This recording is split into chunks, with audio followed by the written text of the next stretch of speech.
Hello, everyone. Tyler Kuehl here, the Inside of the Insiders, here for a special edition of Locked On Capitals, another crossover edition. But then again, you probably figured that out by now, as you probably see the title of this show, and you see, look, Tyler's been talking with Dane Lewis from Locked On Stars. That is correct. However, I need to start off this show by disclosing something. So this, unfortunately, is my last show here on Locked On Capitals. It's been a good run. I unfortunately have just a few prior commitments that it'll take up a lot of my time. And I've talked with the folks here at Locked On who've been very gracious and understanding of the situation I'm in. I just will not have enough time to do the show, giving you daily Capitals content as you guys want. So I do apologize. I hope I didn't make any of you too mad. I'm sure some of you probably didn't agree with my, you know what? You guys didn't even agree with my takes anyways. It's okay. It's okay. I understand. I'm kidding. I don't know how a lot of you feel. By the comments, you guys liked it, I guess. So thank you very much for listening and watching throughout this little run we've had here. I do apologize. Thank you all very much for listening and watching, though. But unfortunately, sometimes all good things got to come to an end, but it's all right. Once again, though, we ended this one with a bang because we chat, like I said, with Dane Lewis from Locked On Stars, getting ready for tonight's game between the Stars and the Capitals. I hope you enjoy. Welcome to Locked On Capitals. Your Locked On Capitals, your daily podcast on the Washington Capitals. Part of the Locked On Podcast Network, your team every day. Welcome in, everyone, Stars fans, Capitals fans alike. This is Dane Lewis with Locked On Stars, joined by Tyler Kuehl of Locked On Washington Capitals. Tyler, how are you today? Well, filled up on some beef tenderloin and potatoes, a couple glasses of wine, Charles Woodson's wine, for any of you, I guess, Green Bay Packers fans or Michigan Wolverine fans. So, yeah, I'm feeling pretty good right now, Dane. How about you? I'm doing well. Excited to be at the end of what's been a pretty busy week. Not a bad week, but just a busy one. And the Stars haven't played since Tuesday, and they're doing okay as of right now. And I'm excited to have them play a team like Washington at home. They haven't been home in a while, so things are going pretty well. But I know this is the first meeting between our two teams for the first time in a while. I didn't look when the exact last matchup was, but with the realigned divisions last season, I know the Stars and the Caps haven't played one another in quite some time, and I know we also have a guy that's held in pretty high regard in Washington now on our roster, which I'm sure we'll talk about in a later segment. But excited to watch these two teams play, and kind of wanted to get some information from you, since you are the expert on all things Washington, about how this season has gone for you guys. And it seems like the Capitals have been in a little bit of a slump as of late. I know to start 2022, I think the record is 3-6-2 from what I was able to find. 23-12-9, fourth in the Metro Division. What has kind of been the story of the Capitals up to this point in the season? If you could kind of give a Spark Notes version, or even just kind of a more the past few weeks, what's been going on with Washington? You know, it's crazy, Dane, because I went into this year, and a lot of the Caps fans came into this year saying third place would be perfect because, hey, this team is old, they're older, the goaltending's unproven. And for some reason, the start of this year just kind of blurred all the expectations, right? Like they come out, they're flying, Ovechkin scoring 4 goals a game, it seems like. And even without Nicholas Backstrom, Evgeny Kuznetsov was certainly an eye popper, showing that he's kind of had a revitalization after a rather down 2021 season. And we kind of were saying to ourselves, we're just like, all right, is this going to last? And unfortunately, the last month and a half has shown that, well, it was not going to last. And that's the hard part too, because they've lost, I think it's 5 of their last 7 games, and not all of them have been in regulation. But the fact of the matter is that we've seen the Caps regress to the mean. And it's a mixture of, bad bounces, good goaltending, and crazy enough, Ovechkin isn't scoring every game, so I guess that's a problem for the team right now. But it's a tough spot. But every good team, Dane, and I said this before on the show, is they find ways to get out of these stretches, because every good team hits a bad stretch. I mean, my goodness, look at the Vegas Golden Knights. They won one of their first 5 games of the season, and now they're leading the Pacific Division. It happens to everybody. But right now for the Capitals, it's just trying to find their way through. And I mentioned getting goalie the last 2 games. James Reimer stood on his head the other night against the San Jose Sharks in a 4-1 loss. And then they got shut out by Robin Lehner. For the first time this season, the Capitals have been shut out in a 1-0 game. So sometimes the puck doesn't bounce their way. And unfortunately, just little hiccups here and there, defenses lapses here and there, maybe even 1 or 2 a game. It's kind of cost the Caps, and that's why they're right now in a wild card spot, contrary to what we saw a couple months ago when they were, dare I say, Dane, leading the NHL in points. So it's been a tough stretch to say the least. Yeah, I think, based on the research I was able to do and just hearing that, it sounds like maybe the Dallas Stars and Washington Capitals are having similar seasons, just in different conferences and divisions. Because a lot of what you said, bad stretches, things like that, I think can be said a lot of the Stars team. But you mentioned Alexander Ovechkin, obviously the standout player for this organization, and has been pretty much since he's been drafted. Back in 2004, the first overall pick. What has he been able to do to continue to be able to play at the level he's played at? Because he leads the team pretty much in every statistical category. He's 4th right now on the all-time goals list. Seems like he can, squeak into that 3rd spot maybe by season's end. What is he doing so well that he's able to continue to play at this high level despite his age? Yeah, what's crazy was that I was on another show a while back, and they were asking about the Capitals, like, what's crazy about Ovechkin this year? Like, what's making him so great? And he is back. Draisaitl has played a good couple games here for the Oilers, so he's back on top in the points category there. And Chris Kreider, dare I say, 30 goal scorer Chris Kreider has jumped Ovechkin now. Ovechkin tied for 2nd in goals this year. But the fact is that Ovechkin has always been what I call a Cy Young kind of a player, where he scores more goals than assists. And you know what? That can be good or bad. But the fact of the matter is Ovechkin is the greatest goal scorer in the history of the league. And for the longest time, I always gave that to Mike Bossy for my Islanders fans out there. They probably would agree with me still as well. 50 goals in 9 straight seasons is nothing to tip their cap to. But Ovechkin has slowly grown on me as someone who's been able to do it in this era of hockey, where scoring 20 goals in a year is great, contrary to the 80s, where if you scored 50 goals, you were, every other guy.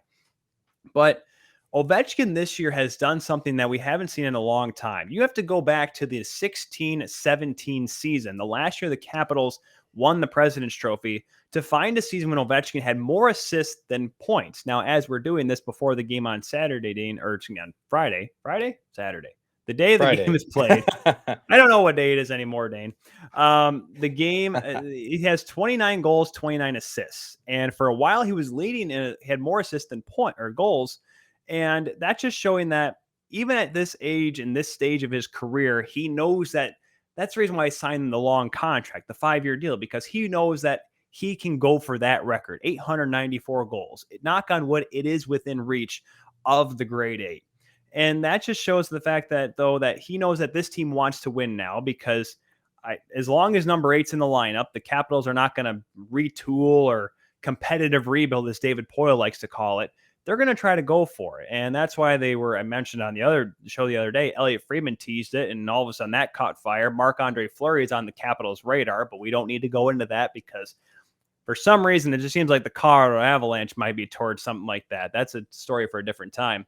But the matter is that this team wants to win. That's why they're keeping guys like Nicholas Backstrom. They're keeping them happy, and they're not getting rid of a guy like Tom Wilson or something like that. Like they're trying to bring up a good bottom 6 with guys like Daniel Sprong, and they have rookies coming in like Connor McMichael and Alexi Protas. Like, this team has aspirations to win the Stanley Cup, and Ovechkin realizes that as well, because if he wanted to be Mr. Selfish, he doesn't need to pass the puck. Got the great shot, got the good one-timer, still has speed despite being, mid-30s, middle-aged man. I don't know what kind of fountain of youth they have there in Moscow, St. Petersburg, but he's found it. But the matter is that he knows that instead of, there was one play against Vegas in the 1-0 loss, albeit, he has the puck in the slot, and anyone else that's ever seen Alex Ovechkin play says he's going to shoot this puck. And he did the darndest thing, Dane. He saw Backstrom backdoor and said, that's a better scoring chance than me, the greatest goal scorer in the history of the sport, has. Pass it off, ends up getting stopped because I think it actually went off Alex Pietrangelo, but it was a great look. And a guy that, like I said, is typically known as a goal scorer, not a playmaker, is willing to use different tools to try to create scoring chances, especially in a game where you haven't scored yet. That just shows that Ovechkin knows, he's a good player. He can make plays both by himself and with his teammates, and realizing that, you know what, he doesn't have to score every single goal, because despite this little slump we have here for the Caps, other guys are stepping up. And I think that's something that Ovi, even as, the greatest goal scorer that he is, even he realizes it. Yeah, and I think that's a great asset to have in your leader for the franchise as a guy that knows he can score really well, but also isn't afraid to pass the puck and share the love with his teammates and kind of get them going too, especially a team that's looking to make the postseason, look to make a deep postseason run. Like you said, this Capitals team does have cup aspirations and certainly, have shown flashes that they can be one of the best in the league. And so really, really good stuff from Ovechkin this season. It's crazy to just continue to see older guys like him and even Joe Pavelski on the Stars, who's an older guy as well in his mid to late 30s, continuing to play at a high level and defy time. And you mentioned, Marc-Andre Fleury a little bit. I want to, just kind of pick your brain a little bit about this goalie situation. It looks like both guys that I could find on the NHL's website that have played goalies for you guys, Vanacek and Samsonov. I don't know why that name's so hard for me to say, but there it is. They both played 22 games this season. Who would you say is kind of the better guy in that situation between the pipes for the Capitals? Well, Peter Laviolette, it was a really weird thing that happened at the beginning of the year, Dane. We came into the preseason, knowing that Nicholas Backstrom probably wasn't going to be there game one. And then, we thought Samsonov was going to be the guy, but he got banged up a little bit in preseason. And then Vanacek had this nice little run to start the year. Then they went out west and took on the California teams, and Ilya Samsonov comes out, puts back-to-back shutouts on the board. Then he takes the number one spot, and then Vanacek gets hurt. Then Samsonov gets sick, and then Zach Vucali gets a start, gets a shutout. He goes back down to the minors. Samsonov takes back over. And over the last couple games, we've seen Vitek Vanacek get a few more starts, including the 1-0 loss against Vegas. Has looked good. I mean, it's been a rare instance, Dane, that I've said either of the two goaltenders have been the reason for a loss for this Capitals team, which is certainly the best thing you can have as a coach. If there's ever a game when you come out and say, you know what, our goaltender lost it tonight. I mean, you can go down the laundry list of teams that wish that, they didn't have to worry about saying that, because Laviolette hasn't had to say that too many times. The issue with this goaltending duo, as good as Vanacek might seem and Samsonov might seem, for this team wanting to make a deep playoff run, neither of these goaltenders really have a, playoff experience. We saw Samsonov backing up for a while there, Braden Holtby, even into the 2010 bubble. And of course, there are the stories about how the Capitals handled themselves in Toronto, but we don't need to go about that. Michael Russo told a good story on a previous podcast about that whole debacle. But then Braden Holtby moves on. We see going into last year's playoffs, Vitek Vanacek is the goaltender. On the first shot of the game, he pulls his groin. And then Craig Anderson tried to save the show and unfortunately couldn't. Samsonov couldn't either. So it's the concern with the goaltending duo is not how they can perform in this regular season. We all know that this team these guys can take them to the playoffs. How far can they take them into the playoffs, though, is the question. Neither really has any, substantial type of ability to carry this team, or at least they haven't shown it yet. But it's one of those things, and I mentioned this when I talked about it on Tuesday's show prior to the game against the Sharks. I said, I like Fleury, but if you want goaltenders to learn how to be good in the playoffs, you kind of have to put them in there, right? I mean, you look at Dallas's sake here. You look at 2020. Anton Khudobin had no track record of being a goaltender in the playoffs, and he only led the Stars within 2 games of the Cup. Mm-hmm. And that's something I think Brian McClellan and Peter Laviolette kind of have to realize, if we ever want to have a future of having goaltenders in the playoffs, especially since Marc-Andre Fleury is on an expiring contract, you kind of have to let the kids get a shot here, because if not, how are they ever going to learn to be a playoff goaltender? You're going to keep getting goalie rentals. I mean, that's only going to cost you a few first-round picks you're never going to get back. So the goaltending's been good, but like I said, that's the question about playoff potential. But I say ride with them. I mean, I think this team, given the way the season's gone so far, I know they're in a wild card spot now because they've lost a couple games lately, but I almost say they've been playing with house money. And I don't know if this team should try to buy at the upcoming deadline here, but I think wasting a pick on a goaltender that might only be there for a few games and maybe get you to the second round, it just may not be worth it there, Dane. Yeah, certainly seems like a interesting debacle, and it'll be interesting to see how the Washington Capitals approach the trade deadline. And I feel like a lot of trade talks are all just rumor and hearsay now, but in the next coming weeks, I know that we'll probably see some players get moved around to some different teams. Going to be really, really interesting to see. But we're going to continue to talk about the Washington Capitals and the Dallas Stars and preview their big matchup tonight at the American Airlines Center. But before we move on, do need to take a moment and say thank you to one of the sponsors of today's episode, and that is Built Bar. Built Bar is the protein bar that tastes like a candy bar, or maybe even better than a candy bar. Built Bar makes it easy to stick to your New Year's resolution because it tastes so good, you'll want to eat it. Unlike other protein bars, which can be chalky, waxy, or taste like a chemical spill. You want to eat healthy, but it just gets so difficult and boring. By week 3 or 4, you might be thinking, this isn't worth it. Where is the chocolate? Well, Built Bars are covered in 100% real chocolate, and they contain 130 calories, only 4 grams of sugar, 4 net carbs, and 17 grams of protein, compared to a candy bar, which usually has around 240 calories, 30 grams of sugar, and dozens of net carbs. You can go to built.com right now and use promo code LOCKED15 to get 15% off your order. Again, use promo code LOCKED15 for 15% off your order at built.com. Before we go too much further, Dane, I do in my studio here, I always have a game on in the background. I'm doing the show. I like to stay well informed on everything. I got the LA Kings and New York Islanders on right now. The red hot New York Islanders, by the way. Quentin Byfield scored his first NHL goal here not too long ago, but they just showed the highlight. Trevor Zegras pulled off the Michigan tonight in Montreal. So another one. another highlight reel play for DJ Khaled. Yeah, is not too surprised to see him pull that off, given what else we've seen from Zegras so far this season. I'll definitely have to take a look I at got to that. ask you before we get into the Stars here. How do you like that idea of having to come out? He's going to be in the skills competition, even though he's not an all-star. I know they like to do that a lot in the Major League Baseball All-Star Weekend. They like to bring out guys for the home run derby. Do you like a guy like Zegras, who may not have gotten an all-star bid, debate aside on that? Do you think it's good that he comes out though to the All-Star Weekend and participates in the skills comp? Yeah, I mean, it's like you said, there's always debate of, guys like Zegras getting the bid to be an all-star. And I know across several sports, there's always, if rookies don't get it, people are upset, or if they do, then, a veteran gets snubbed. But I think it's good just because Zegras is a big name in this league and he's made those flashy plays like the Michigan, the alley-oop pass, or I mean, I don't know what you call that pass that he pulled off. I don't even remember who that was against. I call it not good for the game. My name is John Tortorella.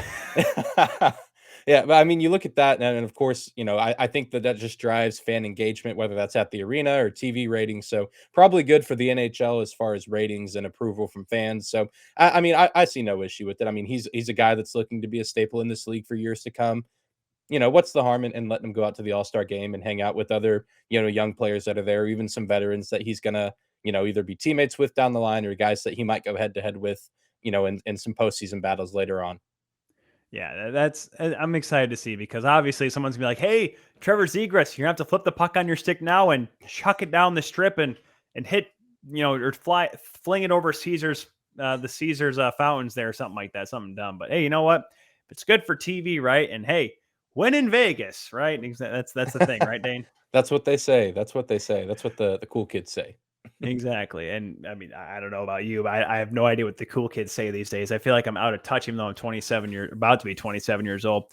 Let's jump on the Dallas Stars page here. This is a team that I talked with Bruce Levine on a previous show before the season, and him and I were like really excited for this team because we thought, man, Anton Hudobin and, Jake Ottinger's playing well, but Ben Bishop will come back eventually. And there's Tyler Seguin who's going to have a bounce back year. And there's James Ben Yacht and and Jason Robertson. The list went on and on. I'm like, this team has a chance to finish in the top 3 of the Central. Then the season started, Dane. But the thing was that something that's happened recently, 4-game win streak for the Stars coming into this weekend and this game Friday night. What has your take been on this season? It started off kind of inauspiciously, but now they're back in the playoff race. What's going on with the Dallas Stars? Yeah, it's been a very chaotic year, as I know it has been for just about every team in this league with COVID and, win streaks and losing streaks. You look at a team, we mentioned earlier, Vegas starts out bad, but now that they're one of the best teams in the West, Colorado had a slow start. Now they're one of the best team in the Central Division by a mile. Right. Edmonton started out one of the best teams in the league. We now see what's happening with the Oilers. So it's just been a weird season, and the Dallas Stars are in that same vein. They went on a 7-game win streak earlier this season, beating teams like Edmonton, Colorado, Carolina, teams like that, Calgary at one point in the season, but then they lost 5 straight to some teams that they should have been beating. But now, yeah, they've won 4 in a row, and all 4 of those recent wins have come on the road against inferior competition, if you will, with Buffalo, Detroit, Philadelphia, and New Jersey on Tuesday night, in which a lot of Stars fans on Twitter were like, I don't know if gatekeeping is the right word, but there were like fans that were really excited, 4-game win streak, back in the playoff hunt. We've been, playing jump rope with Calgary for that second wild card spot as of right now. I think Calgary currently has it, but only by 2 points. And so, still in that same conversation with about half the season left. But there's also fans that are like, oh, we shouldn't be excited because we beat 4 bad teams.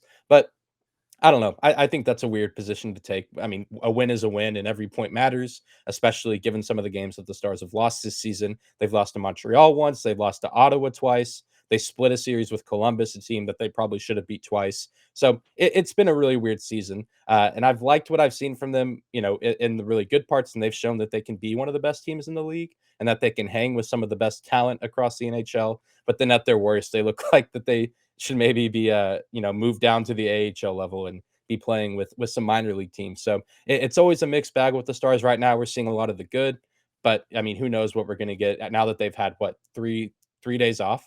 Coming off this road trip where they played 2 sets of back to backs, have this long rest period. It's kind of going to be a question mark of how they come out during this Friday night matchup.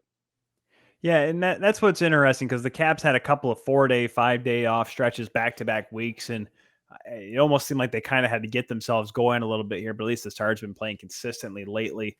And you know what? I'll say this, and kudos. I myself, I'm here in West Michigan, so I get to see the Red Wings a little bit. I'll say this: that overtime loss, yeah, the Red Wings came back, but I'll say for the Stars fans' sake, that is the Red Wings and the Pistons themselves are just like the Detroit Lions. They're a team that competes hard, has a chance to win a lot of games, but they just don't. So I'll give you the guys benefit of the doubt on the win against Detroit there. But we talked about Joe Pavelski earlier, the only star this season so far with over 40 points. But something, though, that the Stars have that the Capitals don't have is that they have at least 3 guys with 30-plus points. And one of them, a guy that I love, a guy that I've loved since he played junior and whatnot, Jason Robertson. 16 goals, 23 assists. I love his game. I love his brother Nick Robertson a little bit more up in Toronto, but yeah, I think he's a guy that can get a shot someday. But Jason Robertson has been a guy that, and I remember Jason Robertson a lot because he was with Kingston and he was traded. It was the wonkiest trade I've ever seen. Like OHL trades, by the way. If you ever guys want to look them up, sometimes they're just really stupid. Like there's like 11 draft picks involved in them. They're like, there's no OHL CBA that limits the number of aspects you can put in that. And Robertson was traded to Niagara for this would have been 2018-19 season. There was a 2024 draft pick that was involved in the deal. Like that's how good this guy was back when he was tearing up in the OHL. So when he finally got his shot in the NHL, I think this, his real breakout year here. How have you liked Robertson in the Stars lineup? Oh, I've absolutely loved him. And I know the Stars fans are in that same vein. He's a guy that kind of, was a shock almost last season of just kind of like, oh, this kid's here. Not only is he good, he's in the Calder Trophy conversation. And, I think, Kirill Kaprizov, also a really great player, I think deserving of that award, but really cool to see Robertson, up there in that same category. A guy, on a team that was pretty much running back the exact same roster from a Stanley Cup run just a few months prior. But a nice breath of fresh air because that team back in 2020, 2021 was just dealing with so many injuries. Tyler Seguin missed most of the season. Ben Bishop didn't play any time. Jake Ottinger had to get pulled up from the AHL to play some substantial minutes, which he did pretty well. But it was just kind of a nice breath of fresh air to see Robertson playing with Joe Pavelski and Roope Hintz on that Stars top line. And they're a top line that I've said several times this season is one of, if not the best in hockey. I'm confident in saying that they can go toe to toe with just about any other trio in the NHL. And, they're the top 3 scorers on this team in points. And, they just have such good chemistry together and they have such a good knack for the puck. And it's, I feel like rare to see that sometimes with a guy as young as Robertson, who's only been in the NHL, season and a half now. And one of those was a weird COVID season. And Dallas had this ice storm where they missed like 3 or 4 games because Texas can't handle cold weather. And so, just given the circumstances in the hand he's been dealt, he's done so well. And I think he's benefiting from getting to play along Joe Pavelski and also Roope Hintz, who's a young guy in his own right who has a bright future. But Pavelski, in the same vein as Ovechkin, just a really sappy vet who, is continuing to play at a high level, but also just has tons and tons of NHL knowledge and, advice to pass down to the next generation. And I think that we're seeing that manifested in how Robertson has played so far in his career. And I mean, I imagine, whenever it's time for him to sign a contract, which is I believe next offseason, if I'm not mistaken. I get he and Rupe Hintz mixed up. I imagine he's going to get quite the paycheck from the Stars front office, and rightfully so. I think he's a guy that could be in Hart Trophy conversations, maybe Art Ross conversations later down the line. Maybe definitely not this season, maybe not even next, but a guy who just has all the potential in the world. Yeah, and I like I said, I like him. I love Rupe Hintz. He was one of the guys that, of course, that really burst onto the scene in the bubble in 2020 in that playoff run of the Stanley Cup Finals. Shame that Yoel Kiviranta is not working out too well, but you know what? Hey, plenty of time. I mean, he's still a kid. Oh wait, he's not a kid. He's 33 or he's 25 years old. He's got plenty of time. There's plenty of time for him to develop that. We would be remiss though, as from the Cap side of things, Dane, without talking about Braden Holtby. Now, yes, it has been a couple of years since Holtby has donned the red, white, and blue. However, though, I don't know, the year in Vancouver didn't quite work out too well. I think we all can kind of concur with that statement. And he comes down to Dallas and expected to kind of shore up the goaltending, mainly because it was the big question mark, as we mentioned, Ben Bishop. And unfortunately, Ben Bishop's career has since finished because, well, it's tough for a guy to come back like an injury that he had. I mean, there was multiple problems with him, and dating back to his years in Tampa, let alone in his time with the Dallas Stars. Holtby comes in here, and his numbers, they're not outstanding, but they're not awful either. He's 9-8-1 this year, a 917 save percentage with a 260 goals against average. Those aren't awful numbers. And I myself, former goaltender, I look at the save percentage more than I do the goals against there. So it doesn't look like it's a bad year in the games I've seen so far. He's seemingly, the Braden Hope, not the Vezina caliber Braden Holtby, sure. But then again, I'm pretty sure you or I could be a Vezina candidate under Barry Trotz's system. Let's be honest here. How have you liked Braden Holtby in, his first half of the season with the Stars? Has it been good? Has it been bad? Could it be better? Could it be worse? What do you think? Yeah, well, Tyler, I think it's been a good season. I think as of right now, he started out the season really strong when the rest of the Stars roster wasn't playing very well, but he was kind of the anchor of the team, keeping the Stars in games or helping them win games that maybe they otherwise should have lost. And he was really splitting time with Anton Hudobin at the start of the year until Anton Hudobin started progressing a little bit. Jake Ottinger gets the call up, like you mentioned. Ben Bishop retires, and so I think that he's really stepped up and kind of answered the call to be the number one guy. And like you said, not the best numbers in the world, and but definitely a big upgrade from what he was doing in Vancouver last season, which it just feels like a fever dream for him that season in Vancouver, because he was with Washington for so long, and now he's kind of become the go-to guy here in Dallas. And he'll have games where he gives up. I think he gave up 4 against Buffalo, and but then played the second game of a back-to-back in Detroit and did pretty well against a Detroit team that can put up a lot of goals on any given night. And so sometimes he gives up a lot of goals, but typically the nice part about Braden Holtby is he's very, very good down the stretch. And I imagine he had a lot of those instances for the Caps as well, where he may give up 3, 4, 5 goals in a game, but if the Stars are able to keep that same energy on the offensive side and put up that many themselves, then Holtby has a knack for making some pretty big and superhuman type saves down the stretch. And there's a sequence in their game against Carolina back in November where he's like on his side and kicking his leg in the air, swatting the puck I saw out. that. Yeah, I think 3 or 4 different saves in one sequence. And what was a pretty frustrating, I think Carolina had 1 goal the whole night, and that's one of the best teams in the league. And so yeah, at his best, he's able to shut down teams like that. He has some off nights, but I imagine that's who we'll see in the net for the Stars on Friday, and hopefully he'll get to play whenever these teams meet up in Washington, because I'm sure the fans would would like to see him play, and because it's been a while since he's been back to that arena, having played in Vancouver last season. Yeah, since the pandemic. I mean, my goodness, because they didn't get to play obviously last year because of the Canucks and what have you, and then of course now with Dallas, it's the first time these two teams have met. I don't mean to be the guy that corrects you, Dane, but right now, as of the time we're recording this, I think the Flames do play tonight, but they're tied right now with the Flames at 46 points for that second wild card spot. However, the Flames do have 2 games in hand though, so that's why the Flames currently hold that second wild card spot. So it's pretty close, and it's tough right now because so many teams are they're going to get caught up obviously next month, with some teams playing 12 games, some teams playing 4 games, some teams playing 8 games over the Olympic break, whatever that used to be. They said that was a thing once, Dane, and then pandemic and COVID kept going around. They're like, there's no Olympic break here. What is that thing? But as we go along here, Dane, right now they're in a playoffs. They're battling for a playoff spot. This Dallas team is. it's one of those things where they're on the fringe, and this is a team that like I said, we all thought that this team would be towards the top 3 of the Central Division, but right now it's been kind of a tough spot for them. Is this a team that should buy at the deadline to try to go for the playoffs, or do you think they should just try to say, let's figure out what's in the room and try to use that to go play in late in May and then possibly into June? I think what they'll end up doing, Tyler, is probably the latter option there. Unless something crazy happens, like someone gets injured, or maybe John Klingberg ends up being a big trade piece and says, "Hey, I refuse to play here in Dallas," because his name has been, it's been speculated that he's going to be leaving Dallas either midseason or in the offseason, which he is. If he is going to leave, I mean, Dallas needs to trade him and get something in return. You can't let a guy like John Klingberg just walk away and get nothing in return. But I think just the way that the Stars are run and operated with Jim Nill as GM and Rick Bowness as head coach stuck in his ways, and a lot of fans have their opinions on Bowness this season and whether or not he'll be back after the 22 season comes to an end.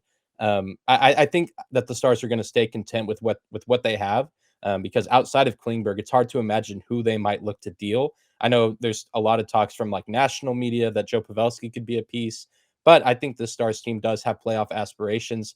And right now they're sitting in a position where they could make the postseason pretty, handedly, like it's not out of the question. And so I just can't imagine them trading Joe Pavelski in this situation, because without him, I mean, this team is not the same team, and likely is not making the postseason, especially in a division where you have Colorado, St. Louis, and Nashville, who I think at the start of the season I had Nashville missing the postseason, and Yeah, they're so did having. I. This Central Division is so, and I think I had Chicago making it, and so that shows how much I know. Yeah, Um, you and me both. We're yeah, both on right on that one, Dane. this is a difficult division to predict outside of, I had Colorado winning it, and now that seems like it's going to be the case. Minnesota, a weird team to function with. And so I think the Stars are going to keep what they have, because like I said earlier, at their best, we've seen they can hang with just about anyone. It just comes down to consistent play from the players and a willingness to adjust on the coaching side of things when things go wrong, which Bonus doesn't always do. Like I said, kind of a guy that's stuck in his ways. And I know criticism I've made and fans here have made that he doesn't always take accountability for when things go bad. Like after that Montreal game, it was a lot of, oh, the players did this poorly and this poorly, but not a whole lot of, oh, I as a coach or me and my staff could have done this better. So I just think I can't imagine they'll make too many big splashes at the trade deadline. If they end up getting, someone unexpected or making a move that makes the team better, I guess I won't complain, but I don't anticipate them, being big shoppers near the end of the trade deadline. As long as Jim doesn't do what his old boss Ken Holland used to do, or just buy David Legwan at the deadline or something like that, just to make the playoffs. As long as he doesn't do that, I think the Stars might be in good shape, at least for this year and possibly the future as well. Because, boy, Kenny Holland, there's a track record for you. And now, oh, by the way, forgot to mention, for those that are listen to this and only listen to either Locked On Stars or Locked On Capitals here, Evander Kane's an Edmonton Oiler. Yeah, I saw that right before recording. Yeah, that's a thing. Minimum wage or not, good for the Oilers for missing the playoffs again, because oh God almighty. Dane, I don't know about you, but the Oilers they're looking like the 2010 Oilers again, just by the way that they're kind of turning back into a dumpster fire. Yeah, and it's so sad too, just with two of the best players in the league, and one of you have Ovechkin, the best scorer of all time, McDavid probably 2 or 3 on that list. Oh, and I think there's an argument there. Yeah, the worst part is we're gonna have the whole debate again. Like, oh my gosh, why is Connor McDavid or Leon Draisaitl not the MVP? Well, because the team finished 12 points out of a playoff spot. I'm sorry. I like Evander. Listen, Evander Kane's a good hockey player. He's not a good person, as we've learned, though. That's the problem. I've gone over that, but we don't want to go too far, else this is gonna be a 2.5-hour podcast, Dave, and the folks probably don't want to deal with that. But we're going to get to the predictions for this game tonight between the Stars and the Capitals here in just a moment, guys. But I got to remind you that BetOnline would like to wish you a happy new betting year as we continue our march to the playoffs and beyond. BetOnline remains the number one spot for all the sports wagering action for 2022. In a new year and a new updated desktop and mobile website to sign up today, and you receive a 50% welcome bonus on the first deposit. Just use the promo code LOCKEDON to get started. From football, basketball, hockey, boxing, and UFC right to your favorite Vegas casino games, do not wait. Take advantage of all the amazing offers available for 2022. BetOnline is the fastest and easiest way to wager on all of your favorite sports. BetOnline, where the game starts. So, Dane, game tonight. Interesting one. Hot team, cold team.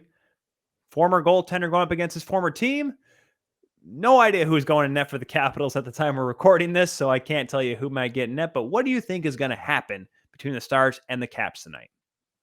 Well, Tyler, I do anticipate a pretty big game, and I will say this: it seems like Holtby would get the start. I think that would make sense, but I tell guests on here all the time, and it almost never goes the way I predict. I'm awful this year in predicting who's going to be in net for the Stars because normally you don't see it till morning skate, and I'll say, oh, during the road trip that the Stars were just on, they played. You're telling me Um, Matthew DeFranks isn't on your hotline? He's in your speed dial. Matthew DeFranks I is down there. he should be. I wish I could just have all those guys. Even Bruce Levine would be a good guy to have on speed dial as well. But Bruce doesn't know either. He said that's the one thing about the pandemic he hates the most. He can't talk to Rick or anything. Like, can't go in the locker room and talk to the guys. Like, Rick's guess would be as good as you or I. Let's be honest. yeah, it's so for all I know, Jake Ottinger is going to get the start. I say all the time, Holtby started the game in Buffalo, and I was like, oh, he's gonna rest against Detroit. But then, sure enough, he's out there against the Red Wings, a second night of a back-to-back. So, but I anticipate it to be a good game. I hope the Stars can come out with the win. Not, I don't just, I hope that every time because I cover this team, but also am a fan and support this team. But they are, this hasn't come up yet on the show, but yesterday on Thursday, my whole episode was about Sergei Zubov. His number is getting retired by the Stars before this game. Number 56 getting raised to the rafters. He was a key piece on that 1999 Stanley Cup team for the Stars, and so hopefully, it's at least a competitive game, and maybe one the Stars can win, as to not spoil that retirement. I think it's weird. I guess it's fine that they're doing it before the game. I don't know, because then Well, if you lose and then you do it after, then everyone's bummed out. But also, you do it before you're excited. If the Stars come out flat, then it's everyone's just bummed. it's funny, Dave, because I mean, anytime there's ever retirement night, you just bet on the other team losing or the home team losing because typically that doesn't happen. My question is though, and listen, it's always kind of interesting for a team to witness a a retirement ceremony. There was a big, I mean, growing up here in Michigan, I got to see Steve Yzerman's and the Red Wings laid an egg that night against Anaheim Ducks. But why wasn't it against the Rangers? Like, don't people remember that Zubov was well, yes, it was Brian Leach and whatever for that Rangers team in '94. Like, Mhm. Zubov was on that team. Like, wouldn't you want to do it against the Rangers, his former team? I don't know. Yeah, I had that thought myself while preparing to record Thursday's episode.